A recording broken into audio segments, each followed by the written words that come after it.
ಅಷ್ಟವಿನಾಯಕ ಯುವಕ ಮಂಡಲ ಮತ್ತು ಜೀರ್ಣೋದ್ಧಾರ ಯುವಕ ಮಂಡಲದವರ 2 ವರ್ಷದ ಸತತ ಪರಿಶ್ರಮದಿಂದ ಯಳ್ಳೂರು ರೋಡ್ ಅಷ್ಟವಿನಾಯಕ ನಗರದಲ್ಲಿ ಧಾರ್ಮಿಕ ಕಾರ್ಯಕ್ರಮಗಳೊಂದಿಗೆ ಅಷ್ಟವಿನಾಯಕ ಮಂದಿರ ಉದ್ಘಾಟನೆ ಆಗಿದೆ. ಏಪ್ರಿಲ್ 12ಕ್ಕೆ ಅದರ ಪ್ರಾಣ ಪ್ರತಿಷ್ಠಾಪನೆ ಹಾಗೂ ಕಳಸಾರೋಹಣವಾಯಿತು. ಏಪ್ರಿಲ್ 14ಕ್ಕೆ ಅನ್ನಪ್ರಸಾದ ಆಯೋಜನೆ ಮಾಡಲಾಗಿದ್ದು ಎಲ್ಲ ಗಣೇಶ ಭಕ್ತರು ಪ್ರಸಾದವನ್ನು ಸ್ವೀಕರಿಸಬೇಕು ಅಂತ ಜೀರ್ಣೋದ್ಧಾರ ಕಮಿಟಿಯ अध्यक्ष बाळू गुरव विनंती ಮಾಡಿಕೊಂಡಿದ್ದಾರೆ. नमस्कार, मी जीर्णोद्धार कमिटीचा अध्यक्ष बाळू गुरव बोलतोय. गेले 2 वर्ष झाले आमच्या मंडळाच्या सर्व कार्यकर्त्यांनी व आम्ही सर्व लोकांनी व गल्लीतील सर्व नागरिकांनी हे मंदिर जीर्णोद्धारचं काम हाती घेतले होतं. तरी 9 तारखेला या मूर्तीचा आगमन सोहळा झाला.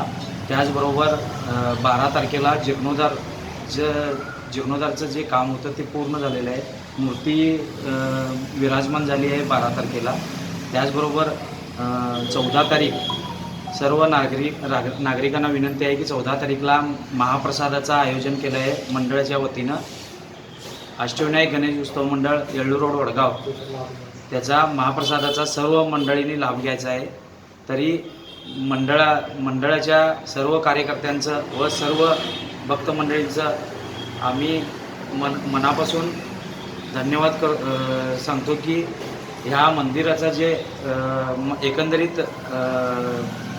जे मंदिर उभारले आहे त्याचं इंजिनिअरिंग काम विशाल टकेकर त्यांनी येळ्ळूरला असतात. त्यांनी त्याचबरोबर आमच्या गल्लीतील बसवन गडकरी हे सुद्धा थोडंफार इंजिनिअरचं काम थोडंफार त्यांनी पण केलेलं आहे.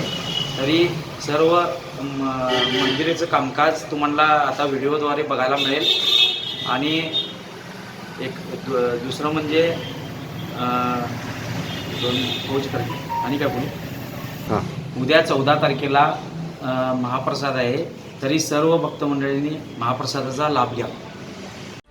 Mahadev Pawar, Kannadamma news network, Belagavi.